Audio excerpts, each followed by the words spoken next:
So thank you CGFB. লাস্টবার যখন award দিয়েছি আমার জন্য সময়টা অনেক ইম্পর্টেন্ট ছিল, অনেক ভ্যালুয়েবল ছিল। এই স্টেজে দাঁড়িয়ে অনেক গুরুত্বপূর্ণ কথা বলতে পেরেছি। সো আবারও ধন্যবাদ জানাচ্ছি সিজিএফবিকে। অ্যান্ড নরসুন্দরী আমার খুব পছন্দের একটা কাজ। Thanks to my director Rinku ভাই অ্যান্ড তৌকির ভাই, আমাদের জার্নালিস্ট আই থিঙ্ক এখানেই আছে। সো হ্যাঁ, so for this story Taukir ভাই যে কোনো সুন্দর স্টোরি হলে তার ফার্স্ট প্রায়োরিটি থাকে যে আচ্ছা তানজিদের সাথে পাঠান। সো থ্যাংক ইউ ভাইয়া, thank you so much. And নতুন এক যাত্রা শুরু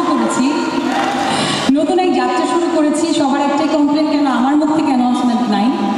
হ্যাঁ, but it is our team work, so I cannot say anything without my team. তারপরে বলতে চাই সবার অনেক দোয়া চাই আমি যাতে নতুন যাত্রায় অনেক ভালো কিছু করতে পারি। Thank you so much, thank you, thanks lot. And of course আমি আজকে যাদের হাত থেকে অ্যাওয়ার্ডটা নিয়েছি তারা আমার খুবই পছন্দ, সেলিম ভাই অ্যান্ড তৃষা আপু, and thank you so much, thank you.